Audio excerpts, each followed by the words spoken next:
Di tahun 2022, pemerintah terus menggencarkan pembangunan infrastruktur. Dalam mendukung ketersediaan sumber daya air, bendungan menjadi salah satu yang paling digencar pembangunannya. Mulai dari tahun 2015 hingga 2020, terdapat 14 bendungan yang tuntas dibangun dan berlokasi di beberapa daerah Indonesia. Di 2021, 13 bendungan tambahan pun juga ikut dibangun. Bendungan memiliki fungsi sebagai penampung cadangan air. Kehadiran bendungan tentu sangat memberikan banyak manfaat untuk masyarakat. Bahkan bendungan juga bisa berfungsi sebagai pembangkit listrik, pengendali banjir, sampai menjadi tempat wisata. Namun untuk beberapa kondisi dan alasan, sebuah bendungan bisa saja harus dirubuhkan atau dibongkar. Ketika kerugian yang diakibatkan oleh suatu bendungan lebih besar dibandingkan dengan manfaatnya, pembongkaran suatu bendungan tersebut bisa dipertimbangkan. Pembongkaran bendungan merupakan upaya membongkar atau menghancurkan suatu bendungan karena kondisi tertentu seperti akan memberi lebih banyak keuntungan dibandingkan tetap mempertahankan bendungan tersebut. Pembongkaran bendungan juga berarti akan membebaskan aliran sungai yang dibendung.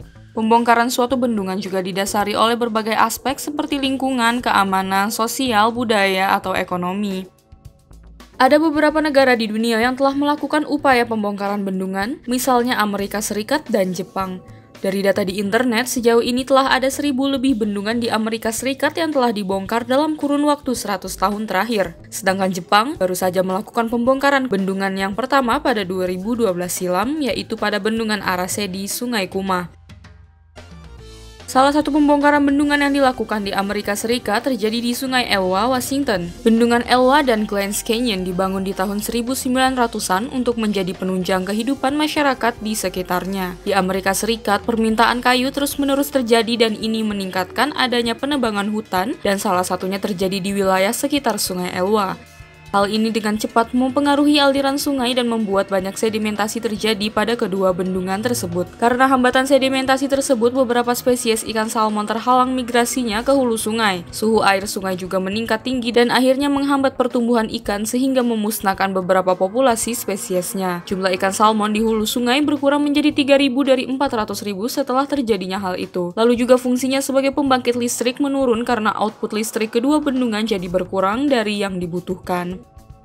Pada akhirnya, karena keseimbangan ekosistem lebih penting daripada manfaat yang diberikan oleh dua bendungan tersebut, pembongkaran bendungan pun dilakukan pada 2011 dengan meledakkan bendungannya. Peledakan pertama dilakukan pada bendungan Elwha dan 6 bulan kemudian dilakukan lagi pada bendungan Glens Canyon.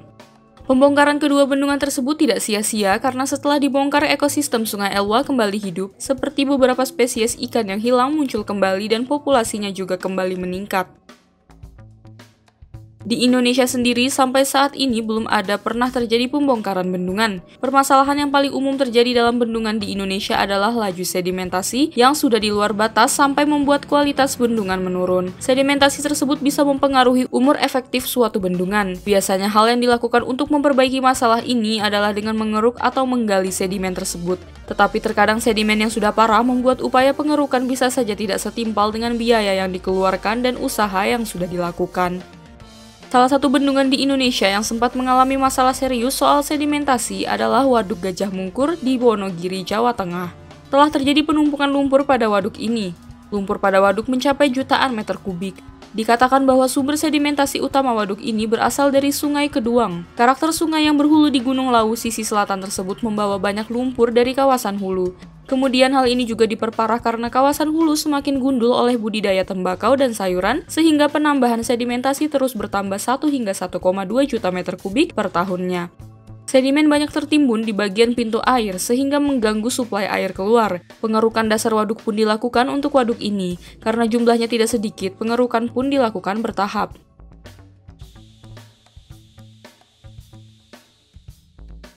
Jika sebuah bendungan sudah tidak memberi keuntungan lagi, maka seharusnya diberlakukan pembongkaran, terutama apabila pembongkaran tersebut malah memberi dampak positif pada lingkungan dan ekosistem di sekitarnya. Namun perlu diingat bahwa membongkar bendungan adalah sebuah hal serius dan sangat harus dipertimbangkan dahulu. Artinya, membongkar bendungan adalah sebuah keputusan yang besar dan melibatkan banyak pihak. Sebelum membongkar bendungan, semua aspek yang terkait harus dipikirkan. Seperti metode yang diberlakukan dalam pembongkaran perlu direncanakan dengan matang. Dari beberapa contoh kasus yang telah disebutkan, bisa disimpulkan bahwa ternyata ulah manusia menjadi salah satu penyebab dari terjadinya masalah yang timbul. Alam yang terus dirusak tanpa sadar dengan cepat memberi pengaruh pada aliran sungai yang airnya dibendung oleh bendungan-bendungan tersebut. Alhasil ekosistem menjadi tidak seimbang dan bendungan pun jadi kehilangan fungsinya seperti suplai air yang berkurang, fungsi sebagai PLTA juga menurun. Dengan ini berarti semua kembali lagi ke kesadaran diri kita masing-masing sebagai manusia. Semakin dirusak alam, semakin rusak juga keseimbangan ekosistem dan bumi sebagai tempat tinggal kita. Semua pada akhirnya akan saling mempengaruhi hal lain tanpa kita sadari. Pemeliharaan bendungan juga harus terus diberlakukan dengan benar agar sebuah bendungan bisa terjaga kualitasnya.